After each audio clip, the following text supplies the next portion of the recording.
Good evening, everyone. Johnny Krupinsky here, filling in for the esteemed host, Marty Heiser. My good friend is out of town tonight. We have a great show for you tonight with two of the most experienced law enforcement officers in the country. First up will be Ralph Friedman. Ralph was a detective for the NYPD. Ralph is the most decorated detective in the history of the NYPD. Ralph is the author of the book, Street Warrior. Ralph also had his own show, which airs all over right now. That is Street Justice. Ralph, thank you for being here. Thank you for having me. Also joining us is retired special agent of the FBI, Jack Garcia. Jack was a undercover officer with the Federal Bureau of Investigation. I've had the pleasure of working many cases with Jack. Jack also did the undercover work in the mob, and Jack was slated to be a made man. We'll hear about that in a minute. Ralph, how you been, brother? Very good, John. Always good to see you. Ralph, let's just jump right into it, because I know you're not a shy guy. How many shootings have you been in? Well, I've been in 15 shootings where I was required and had to kill 4. I shot 8 perpetrators, killing 4 of them. We got to get you back to the range here, Ralph. Yeah, I'm batting 500 ain't bad. Can you go into those shootings a little bit, Ralph? Tell the audience what happened. Well, one of them, the first one I had, I was actually off duty and I was home. And I was working out, listening to music. And the girl I was dating at the time called me and said she was being harassed and getting slapped around by 2 guys, her and her mother, while they were shopping. So I jumped in my car and I raced over there. It was about 3 miles away. And I get over there and there was a big crowd and I see this truck leaving. There were 2 brothers on the truck, it turned out to be. And everybody told me they slapped around her mother, who was an elderly woman. And so I went and pulled over the truck. And these guys got out of the truck. And this was my first shooting. This was back in like 1971. And I approached them and they both came off the truck with tire irons. And I had my gun out, but I was very hesitant to use it since, you know, that is deadly physical force and I didn't think it was going to be necessary, and I tried to do everything to avoid it at the time. But the guy came up on me and I pointed the gun at him and he didn't seem to care, and he swung at me and I blocked it from hitting my head, and I blocked it with my gun hand and he broke my hand, but I didn't drop the gun.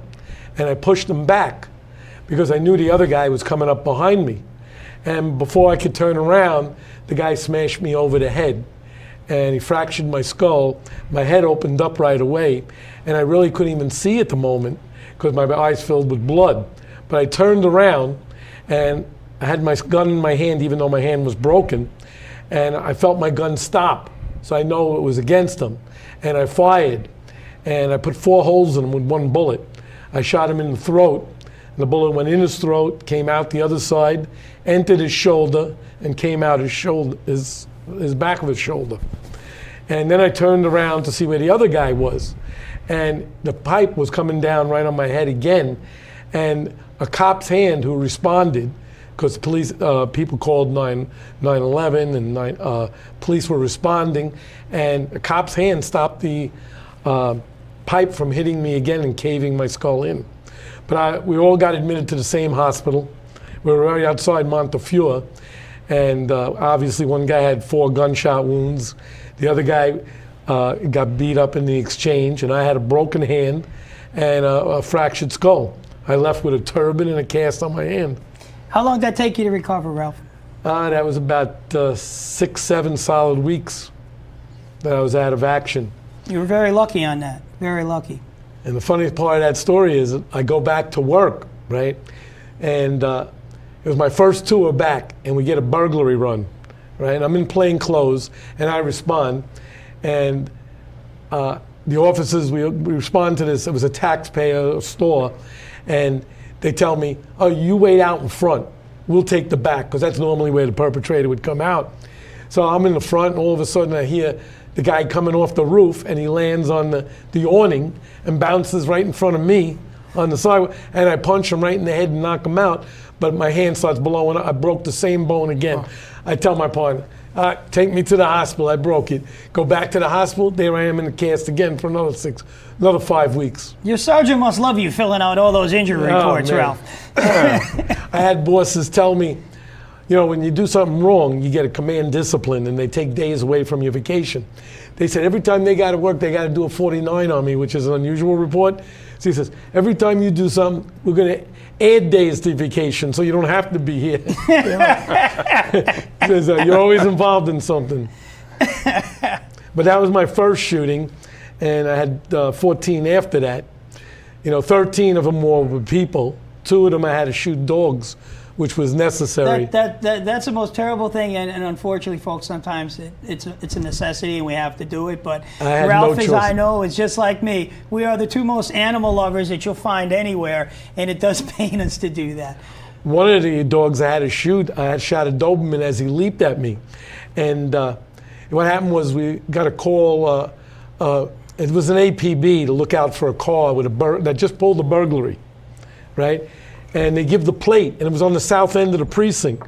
We're up in the north end, and there's the car right in front of me, right? So we pull them over, and my partner goes to the passenger side. I go to the driver's side, and then we see 2 people in the car, right? And I tell the guy, give me, roll down the window, give me your license registration. And the guy flings the door open, and a Doberman was sitting on the front seat, which we thought was a person. And he tells him, get him. The dog leaps over the guy, hits the ground, and pivots and leaps right up at me. I had my gun out already, which was common back then, and I shot the dog in the leg in midair. And he scampered behind a tree. And we locked up the guy, and I told my partner to take the prisoner in, and I went and got the dog, and I raced him down to the animal hospital on 60th Street and East River Drive on Manhattan and got him patched up. I felt bad for the dog. We all would in that situation. Ralph, of all of the shootings that you've been involved in, what was the worst thing that you had to be involved in during a shooting? What would you say the worst part of that shooting was? Something that sticks out in your mind. Well, I've been in a couple of them. Like I said, I was in 4 where I had where the perpetrator was killed. I'd say the worst one was I got back from court early that day, and my partner wasn't working yet, so they teamed me up with another guy from my unit, which I worked with him here and there, but we weren't, partners. And we were working plain clothes, anti-crime, and we got a burglary run. And we don't normally respond to burglary runs as anti-crime, but we back up the units, the uniform officers. So we backed up this unit, and we happened to be there before them because we were closer. So we race upstairs, and we didn't have any descriptions, we didn't have any, just said a burglary. And when we got up there, we heard a girl screaming. It was the top floor, and we got up there and the door was broken open. It was open about 6-8 inches, and you could see it was off the frame, So we went in, and it was 2 o'clock in the afternoon, and it was pitch black. They had drapes and blankets and covers on the windows. It was completely dark, and we were trying to adjust our sights, and we both had our guns out, and then we heard more screaming coming from a rear room. So we proceeded to that room, and from the living room, you went into like a hallway before the bedroom was on your right and the bathroom was straight ahead. And as soon as we got close to the door, we were like 3 feet away. And all of a sudden, a male jumps out in front of us from 3 feet away and opens fire on us. And we're in this hallway. And he fired 6 rounds, and we each fired 6 rounds. My partner, what made this so bad was my partner got hit 6 times immediately. Oh. He was standing right next to me, and the guy's still firing, and I'm firing, and it's a hallway, and the bullets are ricocheting all around. So it's really more than 18 shots. My partner actually took 4 direct hits, but he also got hit 2 times by ricochets, because when we got him to the hospital, he was shot in the heart, and he wound up surviving. He got shot in the sac that holds fluid under the heart. He made medical history. He took 72 pints of blood in 3 hours. Wow. Jeez. Which is a medical miracle at that time. And he survived. He's still alive today. And I had to kill the perpetrator, tried to race past me. And we crashed into each other. It was 3 feet away and closer. And I put my last bullet right into his heart and killed him right there. So we carried my partner down the steps. We didn't even wait for an ambulance. And we had radio cars blocking every intersection, so they put him into a radio car so he wouldn't have to slow down. It was like a racetrack getting to the hospital. And even backing up, there was so many cars. You know, when you go to a police shooting, how many cars respond. We had to hit, they had to hit cars to move him out of the way. You know, and then they raced him, and that saved his life also. Hey, God bless. You were able to save the man's life, and that's in a situation that was a big like thing. that. And, you know, seeing your partner shot is just, you know, a horrific thing. But the good thing is that we saved both our lives, and he's still alive today. That's awesome. Wow. Great job, my brother. Thank you. Let me ask you this, Ralph. You've been involved in more shootings than anyone else I know. Question is, how do you feel after those shootings? See, the media portrays us as we want to go out and eat. Do you ever wake up in the morning and say, hey, I'd really love to go get in a shooting today? Have you ever talked to an officer anywhere in this country that's ever said that? No, that's a fallacy made up by the media. You know, I gotta admit, I did not feel bad about it. I actually felt good because I felt I saved someone's life or my own. I felt relieved and happy that I was alive. When you're in a combat situation, you know, you're only there to win. You got to come out on top, otherwise you're dead. And you're saving someone's life. You know, but you never wake up thinking you want to go shoot somebody or get involved in a shooting or have to take a life. That's the last thing you want to do, you know. It would be nice if the media would actually get that and portray us in that light, but it seems to be getting worse and worse by the day out there, how the police are portrayed. Well, the media at one time was on our side, you know, and not on our side, but portrayed the facts as they were. And that has changed drastically lately. Over the years it's been changing, but in the last few years it's been getting horrendous. And the support for police, it's not there where it should be. You know, and the public should be thankful that there's men and women that want to go out today and do this kind of job. You know, it's a dangerous and serious job. I wish they'd really consider what happens when nobody else wants to be a cop. What are they going to do? Listen, there's a lot of things that go on in the country, but the one line that's never crossed generally is the police are what stands between good, solid citizens and anarchy.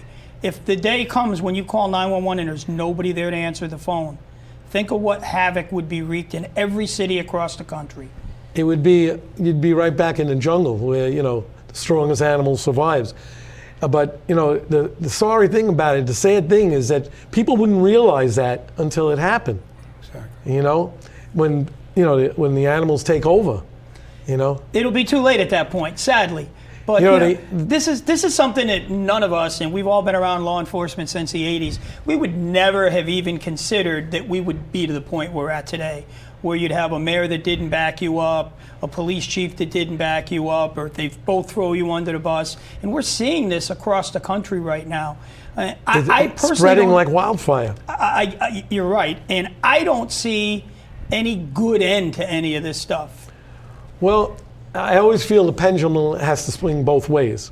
You know, it's very bad now, and I still think it's going to get worse before it gets better. You know, they used to say the definition of a liberal is someone who wasn't a victim of a crime yet. You know, but...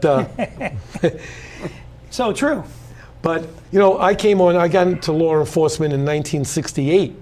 And back then, every politician, whichever side they're on, you know, always backed up the police, and the bosses backed the police, and they wanted you to go out and get bad guys and take bad guys off the street. People that mugged old ladies and raped and robbed and burglarized, they wanted them off the street. They encouraged proactive policing. Today, you don't see that. They don't want you to be proactive. They want you to take a report after the fact. That sums it up in a nutshell. I see more of the proactive officers being disciplined. Officers saying, why should I go out there and do this? Hey, I'll just handle my calls they send me to. Any extra I do can be held against me, and I can be disciplined, suspended, lose fired, your job, put in jail. You know, your family is now left out in the cold when it comes to time to say, hey, this officer did this. And in most cases, the officers are right. I'm not saying, and look, we've all been around the block. Not every guy out there is perfect, But you look at, let's just go back to shootings. You look at police shootings, it's like 0.0009% of shootings that are unjustified. And look, everybody makes mistakes, and those officers, they are held accountable. For people to say that they're not, they're put in jail or arrested. I could attest to how many times I've been investigated and found to be justified, but they put you through the ringer. You get investigated by internal affairs. There's a shooting team. There's a district attorney's office. Officers are always held accountable. That's nothing new. You have to be responsible for your actions, but the officer doesn't make the choices. Everything out there is decided by the perpetrators. If they surrender or let an officer place them under arrest, they make the arrest. But when you decide that you're going to resist arrest, you make that choice. The officers have to react, but they pick the perpetrators pick decide this is the decision what they're going to do. It always ends up on their decision. Listen. Right. If they just surrender. They have other ways to file complaints and sue and do everything and be found innocent in a court of law if that's the case. How many videos have you seen where people are complaining, oh, the officer used excessive force, oh, there was no need to do this, when all the individual had to simply do is submit to arrest. And do what he was supposed to. Yeah, don't resist. Well, how do we turn that wave? How do we make it where it isn't so anti-police? Well, I hope that that's something that we're like Ralph said, the tides change. I hope it changed back to there. It's going to have to. It's going to have to. If it doesn't, we're going to be in trouble. Okay. Ralph, you had a great show. I really loved season 1. Street Justice was awesome. Any more technical advisory jobs? Any more shows coming out? Anything you got going? Well, I've done some technical advising. I did Top Cops in the 90s. I did one show. And I had my own show I did some technical advising on. And recently, a couple of months ago, I was a technical advisor for certain scenes in an upcoming movie called The Many Saints of Newark. What's that going to be about? Well, it's a prequel to the Sopranos movie. Oh, nice. Great. Nice. Jack, you going to be in that movie? I hope so. Maybe. Hopefully both of us will be in the movie with Ralph. All right. I want to move along a little bit and talk to Jack a little. Folks that don't know who Jack is the author of the book, The Making Jack Falcone. Jack Falcone was his undercover name as he did undercover work in the mob. There's the top 5 people in the country that have done undercover work. I did undercover work for 19 years. Jack is one of the guys that guys like myself looked up to. I was lucky enough to have a few opportunities to work with Jack throughout my career.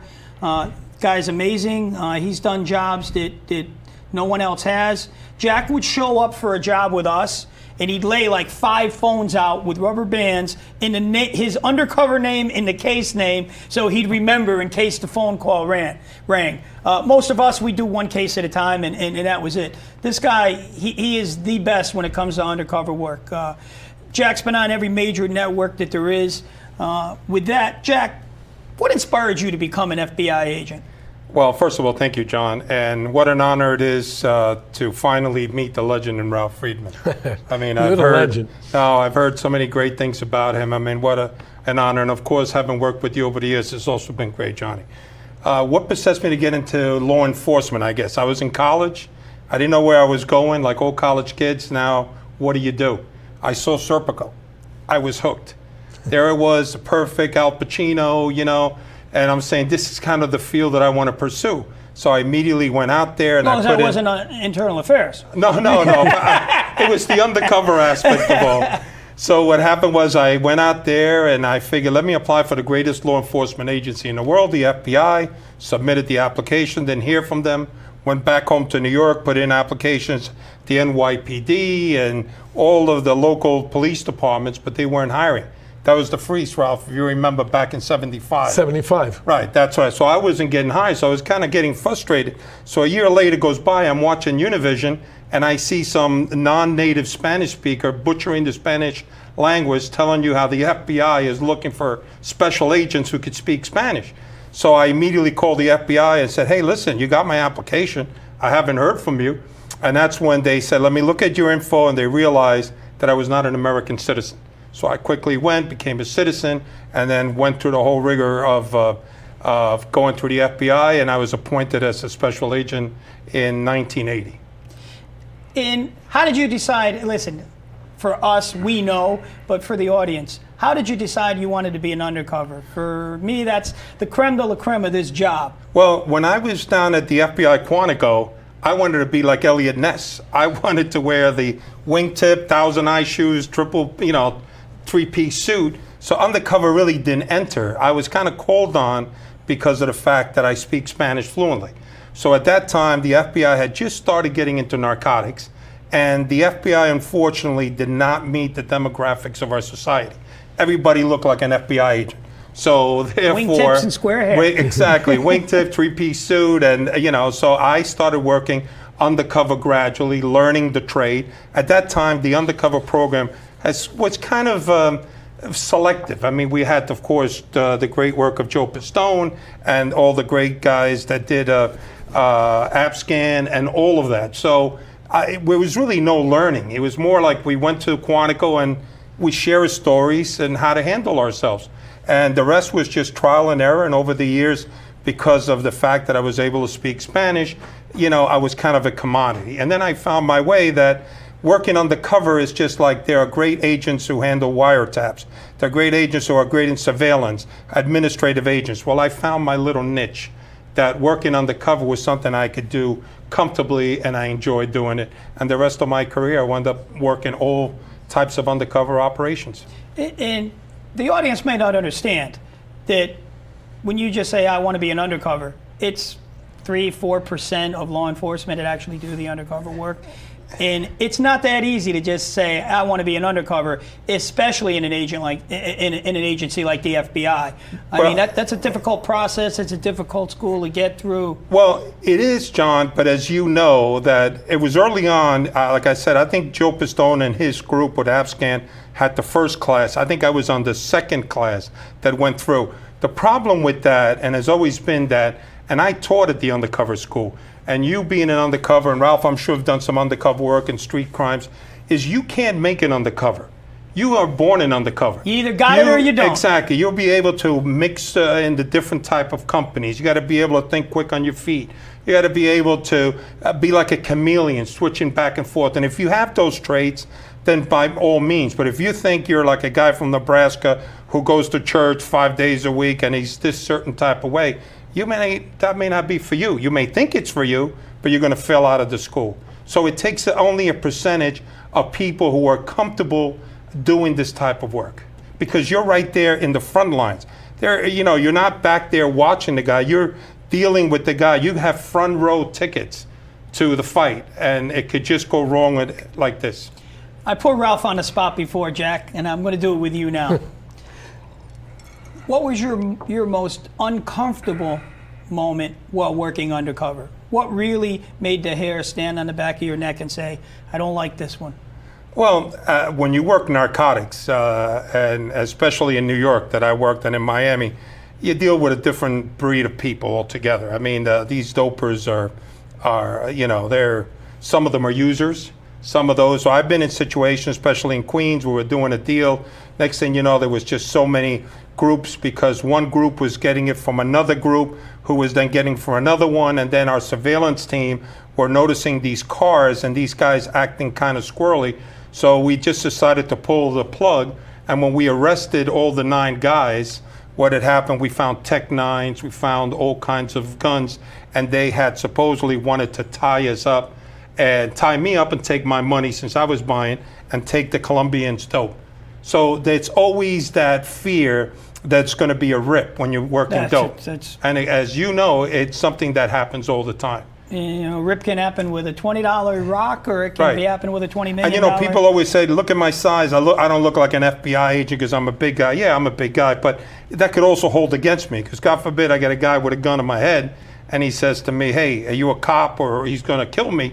Then if I went and told him, hey, look, I'm an FBI agent, or I'm an undercover cop, he's not going to believe that. Because I don't even believe that, So it was kind of those things so it was like a double-edged sword when you work dope, and you're dealing with a violent criminal. John, I just wanted to say, people don't realize how dangerous his work was. You know, they watch TV, they see movies, they say, yeah, I could be an undercover, yeah, I want to be a detective, I want to be undercover, I want to be an FBI agent. They don't realize this man's life was under, you know, under threat of death at all times. The danger is unbelievable. And people don't realize that. It's just like when they see an officer pulling over a car. Hundreds of cars drive by, but that's such a dangerous position the officer puts himself in to protect the public. Very true. And I've always said that the police department have, I think, a more difficult job than we in the FBI. Because when we go arrest somebody, we know everything about that person. You guys pull over a guy, that could be Joanne Chesimard, which is what? And someone who just robbed a store, just killed somebody, someone who's wanted for murder. Yes. And people drive by, and you don't blame them. They don't work, they're drinking coffee to listen to the radio. They don't even realize, it's such a routine thing, but it's really dangerous for that officer. Yep. Jack, I did learn actually more about you than I knew when I read your book. Book is an awesome book. People get a chance to read it. One of the things I read about at the book is actually you worked undercover. The FBI sent you to work undercover at a strip joint called The Pretty Woman, which was later Mirage International. Yeah, it was a tough job. Somebody had to do it. You know? Originally, how it came down is I was later on in my career when I started working OC, and I had worked, like I said, many years working dope. And next thing you know, the guy started telling me, he says, listen, this is an opportunity maybe to work with these gangsters. I said, these guys are bookmakers, murderers, dope dealers, loan shark. I said, but you'll be working at a strip club, but they'll got to be careful all the time. I told the guy, I said, you have me at strip club. You don't have to go any further. I'd like to point out to the listening audience here that Jack talked about all the cases we worked together. At no time did Jack ever call me when he needed another body at the strip club. I do have a little bit of experience there back in the 80s, Jack. A little disappointed on that one, pal. Yeah, I'm sorry. It was a close-knit group that hung out. I'm sorry. They were paying me to work, John. You should have offered me some money. Jack, you were a Cuban-American. Yes. Still am. Still are. Playing an Italian mobster infiltrating the mob. How did that work out? How did you prepare for that? When they first told me that, I said, you got to be crazy. I eat black beans and rice and fried bananas. I says, now you want me to eat pasta? I said, what are you, crazy?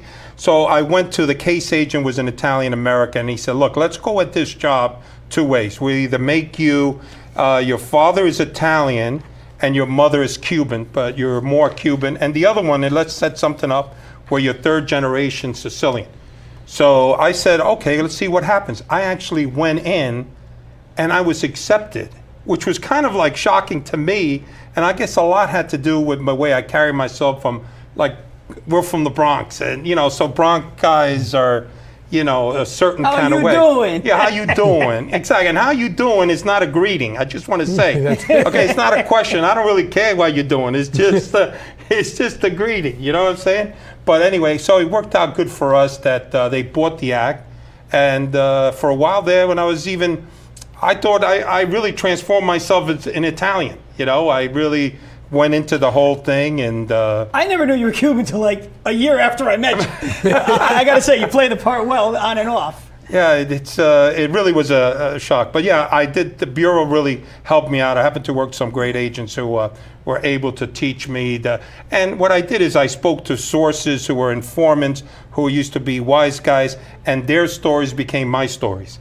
Gotcha. So I was able to converse comfortably around them. Guys, I want to throw up a video now. This is a video of a Florida Broward County Sheriff's deputy who was receiving an award. Can you imagine a city commissioner, and I'll name him, the city commissioner is E. Mike Gellin, and he is the commissioner of Tamarack City. Let's take a look at this video. How could a commissioner talk to an officer who was getting an award? He was getting the award for stopping and arresting a murderer. I would like to make a comment. I want to congratulate all the BSO officers who've done such a great job. Thank you very much.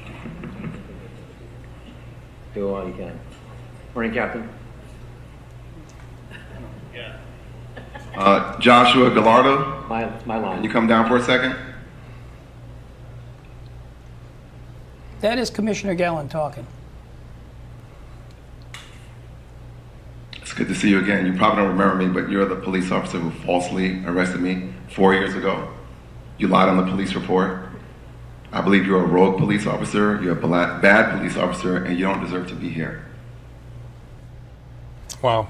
Can you imagine? This is where we've come to in this day and age of law enforcement. The man just arrested a murderer, and this is how he's treated. Yeah, that's very unprofessional. I mean, if you have a beef with somebody, there's a time and a place to address that, and a one-on-one, not an occasion like that. That was just. I tell you, that was disgusting. Yeah. I would have told that guy right to his face what I thought. Yeah, I would have been taking a lot of days on that, that's for sure. I would have taken I would a have bunch told of him. days. Yeah. I just can't believe that that could happen in this day and age. In any day and age. Hey, we're in a different world now. If we have time, can we put up the other video of St. Paul? This is the shooting that in Minnesota they've been protesting and demonstrating about. I think it's kind of crazy that you watch this shooting, and let's look at the video here. What other option does that officer have?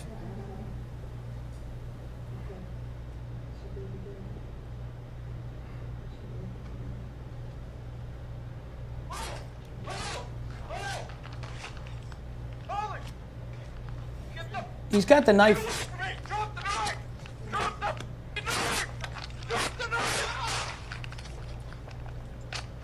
Pretty clear that officer's life was in jeopardy. Yeah, but why wasn't the officer shooting? I mean, his He life did. was. You can't hear it you on can't the hear it on monitor, the- but he did shoot him. He's actually down. He had no other option. No, absolutely not. You know, no Ralph, you've choice been in at a all. bunch. What else do you do? There's Yeah. no other option. No option whatsoever. And how could anyone criticize that? And I'm sure Ralph have seen, and you have also seen, a knife sometimes is more vicious than a gun. Of course. I mean, you could slice people up serious. And the guy Gentlemen, was right on top of him. I really appreciate you guys taking the time out to come all the way down here with me. Again, thank you guys so much. Jack, great to Oh, see please. you. Thank Ralph, you for having me. Always a pleasure, My my pleasure. brother. It was an honor to be We'll here. have to come back and do it again when we got some more time. We only got about half of our stories out, and I know you guys got a ton more. Because Well, I've been in some of them. We had a great time, and I guess we're on our way, right? Yes, Jack, thank you It was again. a pleasure. Appreciate it, All gentlemen. the Hey. best. Stay safe. Oh, we have to take this. Ladies and gentlemen, my next guest will be former Mayor Gene Iroquez. He was the mayor of Danbury for 12 years. He was my boss when I was a union president, and we still hang out today. So it tells you what kind of boss he was. We're going to do a little bit that we call the left and the right. Gene and I constantly banter back and forth in a good way. He is going to be representing some of the views from the left, and Gene, I would actually say, is probably more of a middle ground guy, common sense guy, but I couldn't find any of those people to come on, Gene, so. Gene, good to see you, as always. As always, John.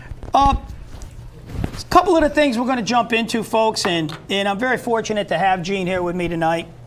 I told him I wouldn't beat him up too much here on air, so, you know, we've always had a great relationship, even when he was my boss. That's right. But, you know, now you're sitting in that chair like I used to have to sit in that chair when I went to the mayor's office.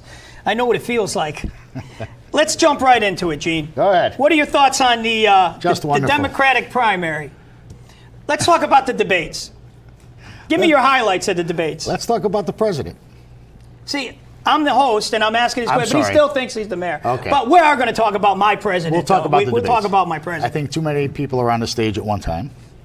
I understand it's a democratic process, and people need to have their opportunity to be heard and to work within the system and the rules that the party set up for primaries. And frankly, you're down to basically 5 people who really have a chance, I think, through the early primary season, which will dictate their success going forward in primaries that follow later in 2020. So you would kind of agree with me. A guy like Bill de Blasio rallying at 0% probably didn't belong on that stage. He had a right to be there. He withdrew quickly because he obviously wasn't going to prevail, and recognized that. And for whatever his motivation was, God bless him. It's his opportunity. It was his chance, and It certainly didn't connect with people as quickly as someone who got into the race as late as he did needed. So he's no longer there. He's done such a wonderful job running New York City. We really love him running our country, but I guess that'd be another story. Who do you think is going to come out with this? What do you think is going to survive the cut if you had to make an educated guess, and at the end of the day, they're going to be the nominee? Look, 1 year is a lifetime in politics, John, as you know. And we have a long way to go here before November 2020. There's 15 months, for all intents and purposes, 14 months until the next election, national election. And so I think, what's starting to emerge now is obviously Joe Biden and Elizabeth Warren as the top two-tier candidates. I think there are a couple of others who will be in the mix throughout the course of the early primary season in the early part of 2020. But they likely will emerge as the top two candidates, I believe, through the 2020 primary season. I actually like Joe Biden. I met him at a few police funerals. He's a great guy. He's a respectable guy. He's got a lot of integrity. A little bit different than the person who occupies the White House right now. So he was the only guy in his administration that actually liked the police. So that's why they sent Joe to all our police events. Not totally true, but that's all right. But I thought Joe was a good guy. Do you think, though, at this point, and say like something that Joe said? I want to quote him here when he said, "Go home, put on a record." I mean, Joe, that's kind of old school. I'd have to go find a record and buy it before I could actually play it now. Where's Joe coming from on stuff like that? Is he just that old school of a guy, or? No, John, actually some people in America like to listen to records still. There's some great old tunes on records that didn't translate into 8 tracks or cassettes or CDs yet. Mostly they are on CDs today, I'm sure. But I understand what he's saying. I mean, and it's a part of the vernacular. It's part of the speech and trying to connect with people. And perhaps he's trying to connect with people in that case that might be a little bit older than the millennials of today. The guy that I actually do get a kick out, I actually enjoy these debates. I think they're pretty good. I don't think they're anywhere near as good as the Republican debates. No, they with weren't, Trump. because those were. That's like watching P.T. Barnum, who's the head of the political circus, running with 10 people on stage and just making the whole process, frankly, not as of quality as it should have been. And all 9 of them got pushed right off the stage, and he ended up winning. He lost by 4 million popular votes. He won the Electoral College, which is the process in America, and I abide by that. But we'll see what happens in 2020. Well, folks that might not know, Gene and I had a lobster bet on that one, and I did collect on one half of the lobster bet, and he collected on the other half. So we're going to do it again this time, and I hope that Donald will send me a lobster via his win.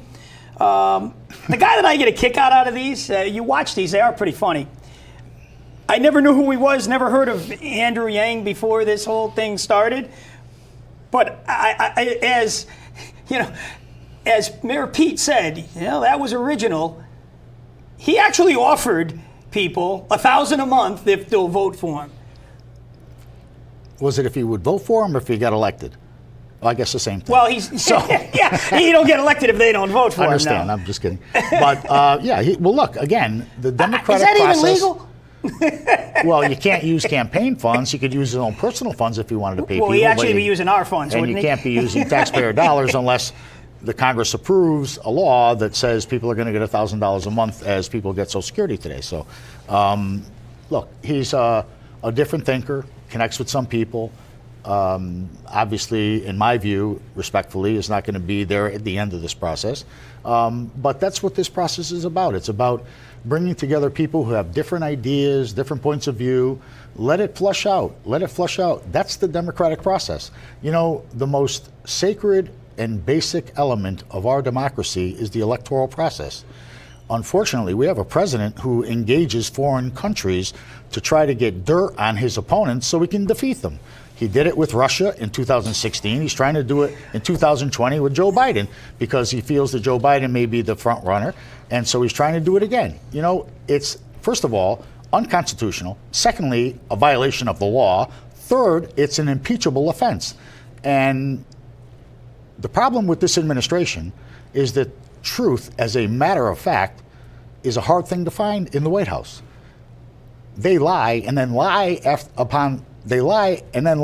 their lie and forgot where they were with the first lie. So it just becomes a circus, John, and it's something that in your lifetime, my lifetime, and a lot of people's lifetime, well, anyone's lifetime, we have never seen a president conduct himself with that kind of deportment, with that kind of behavior.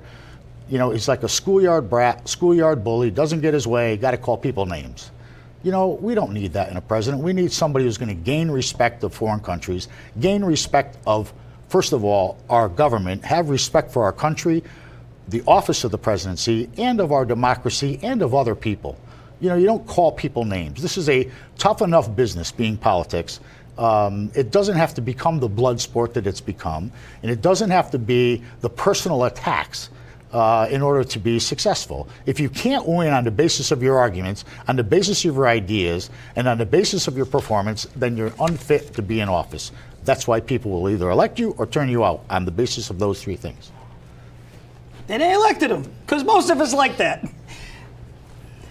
Look, I will admit that there are some things that may go overboard, but it's kind of refreshing to have a regular Joe there rather than a standard purebred politician. John, I love a regular Joe. A regular Joe is Joe Biden. He's not a regular guy. The guy was born with a silver spoon in his mouth. He got millions of dollars to get his start in life. You and I didn't have that opportunity, and most of our friends and family members never had that opportunity, or people that we know in the great city of Danbury had that opportunity. He had that opportunity because, fortunately, his father was a successful businessman and gave him that opportunity. And he turned $1 million into $7 billion, huh? And went bankrupt a few times. And he's got $7 billion again. Whatever he's got. You'll never know until we get his tax returns. But he refuses, unlike anybody else who's preceded him in the office, of returning those, exposing those tax returns. So I really did like when Andrew Yang described his start in life. First, I was a lawyer, and then, I failed at that. So then I opened up a business. I failed at that, and I lost hundreds of thousands, and my investors lost hundreds of thousands. But I want to be your president. I don't know. I'll take the $7 billion man before the guy who's failed in everything he's done here. First of all, I would rather somebody who started a business, failed with money from America or from family than from someone who's taken it from foreign countries or foreign banks. You just told me Trump took $1 million from his father. Just now, to get started. That's a local to one. get started. But when he's gone bankrupt, he's gone to Deutsche Bank, he's gone to the Russians, and he's gotten money from those syndicates to be able to finance his billions today. And he's still making money. There's violations of the Emollients Clause, which doesn't afford the president to be gaining in money by virtue of being president and people staying in his hotels. But he does it, including our own military in Scotland. So it's happened. The point is, ethics are an important part of government. Why people get disgusted with government and disappointed with government is because of this kind of behavior. It's not, and look, it's not just Democrats, and they'd all be out of a job if that was it. But the point is, the presidency is a very special position. It's a very special place. We are the most powerful nation in the world. What we do and what we say has an impact on the rest of the world. So, yes or no answer. I know that's hard for you, but yes or no answer. Yes, it's hard for both of us. But Elizabeth Warren, does she have a 1 in 2,400th chance of winning the presidency? 1 in 2,400 chance? Yeah, the same amount that she was an Indian there. Just throwing it out there. Oh, John. No more DNA tests. I think we've established this. Okay, all right. So perhaps at this point. Okay. Let's talk a little bit about Beto O'Rourke, or as I like to call him, Robert Francis O'Rourke, when he was arrested. Beto was arrested and convicted of burglary. But now, think of how ironic this is. The burglar wants to take AR-15s from law-abiding citizens just so that they can't protect themselves in their own home from other burglars. Is that not ironic? I'm not going to defend. That's a tough one. I know. I got you. I'll give you a chance to talk about it. Give me a chance to talk about that, because you know my position as it relates to AR-15s and AK-47s or any automatic weapons. There is no reason on this earth why anyone has to own an AR-15, AK-47, or an automatic weapon, in my view. If you can't, Stevie Wonder, God bless him, he happens to be sight impaired. If he couldn't shoot somebody, an intruder in his house with a shotgun, the point is nobody should own a weapon if they can't shoot somebody with a shotgun. You don't need an AR-15. You don't need an AK-47. They're killing machines. And people, you all forget, all the good Republicans out there forget that after Ronald Reagan, right, the icon of republicanism, who Donald Trump is destroying as a party, the Republican Party of Ronald Reagan, the Republican Party of Bob Dole, of the Bushes, all the good people, the John McCains, all the good Republicans who have governed as statespersons in this country for years, for decades, real patriots, he's destroying that Republican Party. Aside from that, back to the AK-47s and AR-15s, who needs them, John? The military needs them. Law enforcement needs them. Individuals in their home don't need them. They're killing machines. We forget that after Ronald Reagan was shot, the Congress, the United States House of Representatives and the Senate passed an assault weapon ban, banning assault weapons for 10 years. It was sunsetted at the end of 10 years, and during the George W. Bush administration, they let the bill sunset. Therefore, there was no extension of the assault weapons ban. There's a good argument that can be made by people that assault weapons, automatic weapons, are illegal to begin with. That's for the attorneys, that's for the courts to decide. The bottom line is, who needs them? I'm all for, I'm a family, have family members who are hunters. They own weapons, they own guns, but they don't own AK-47s, they don't own AR-15s, because you don't go hunting with an AR-15 or an AK-47. You do it to destroy people and make a dent in civilization when you're angry, because understand, 25%, the FBI has said, 25% of the people who've been involved in mass shootings in this country are people with mental illness. Not 100%, not 75%, 25%. The other 75% have some other axe to grind, and they're out there killing people, multiple people, in a matter of a few minutes, no different than what happened here, of the gravest of situations, a few miles from our home here in Danbury, in one of our neighboring towns in Newtown and Sandy Hook. In less than 4 minutes, 20 children, 6 adults killed by someone who should have never had possession of an automatic weapon, period. An interesting point that we actually agree on that you spoke about during that was after Reagan, we had the assault weapons ban. We had it for 10 years. 10 years later, it sunsetted and it was gone. Right. Take a look at the crime statistics during the 10 years there was the ban. In the time since it left, there's no change. There's a change. It did not stop any. John, respectfully, I would disagree, because you did not have the proliferation of mass shootings in America that you have and have had over the last several years during the course of that 10-year assault weapon ban. It should have been extended, not sunsetted and allowed to just die. It should have been extended so this issue wouldn't be an issue.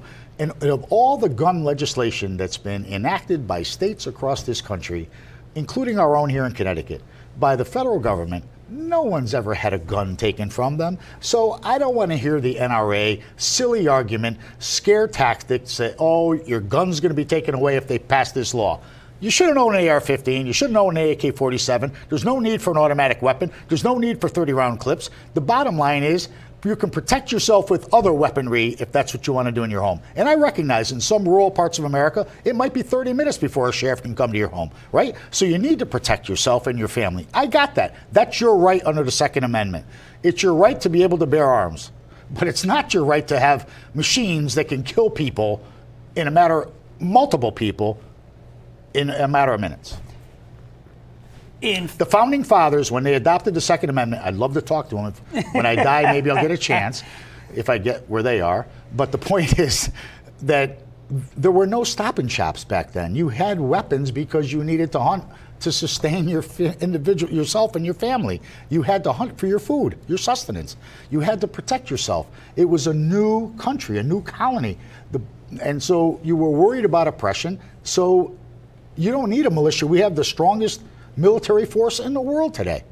So we don't need to defend ourselves with AK-47s, AR-15s, or any automatic weapon. I'm confident that the military and law enforcement, knowing what I know from our experience, can protect us very well. If you want to own a gun, you have the right, but you don't need automatic weapons. You don't need 30-round clips.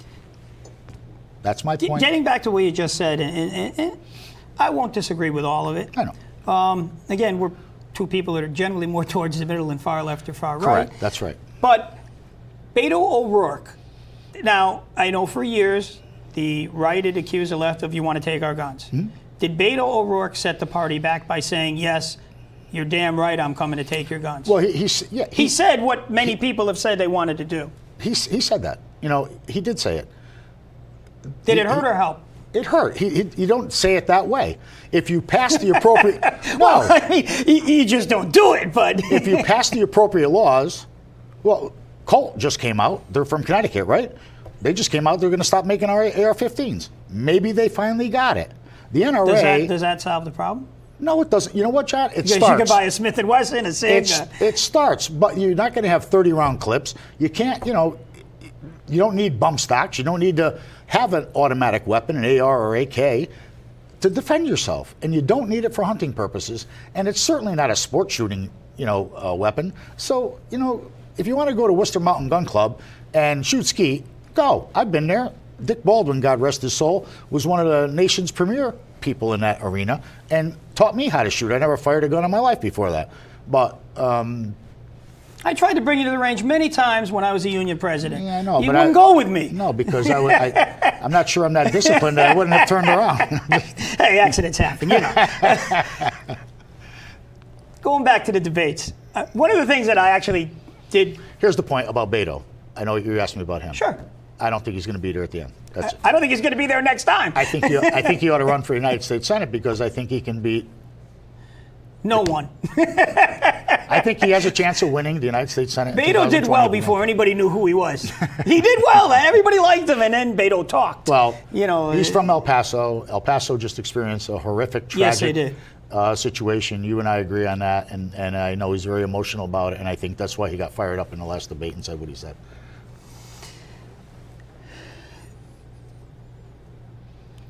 What do you think the pivotal point in all of these debates have been? One question I have is, one of the pivotal points for me, Elizabeth Warren, a lot of people claim, yes, she won, she did well, she moved up. Now it appears she may have edged Biden out by a point or two in Iowa. But she is yet to explain how she's going to pay for anything she wants. I mean, we throw free stuff around at these debates like, it's Amazon. Can somebody tell me how everybody wants to say free health care for all? Everybody. If you're here, you're getting free health care. Do you have any way to pay $32 trillion? Because I can think of none. They can tax 100%. We should ask Donald Trump because he's added to the national debt by trillions since he's been president in 2.5 years. Unprecedented, by the way, if you want to add to debt, okay? And so what's important? At least Elizabeth Warren is articulate regarding her particular positions and her plans. Is every detail laid out in terms of how you're going to pay for it?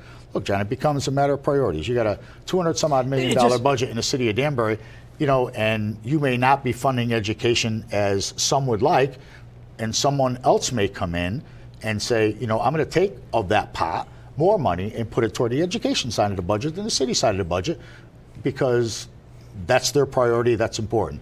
So you have that to work within. The budget within, prioritize it differently, that's one way.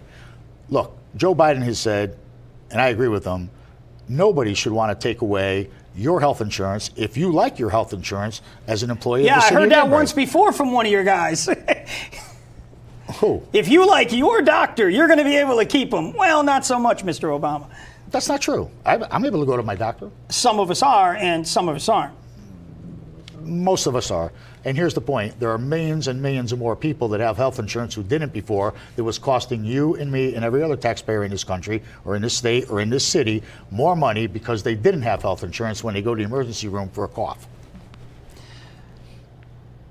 Who was the big winner in these debates? I have my own opinion. I would have to say, watching the Democratic debates, the biggest winner was Rosetta Stone because everyone must have bought it, and everybody who watched a debate certainly went out and purchased it so they could watch in debate 2 and debate 3. They definitely should have had a commercial and sponsorship for these debates.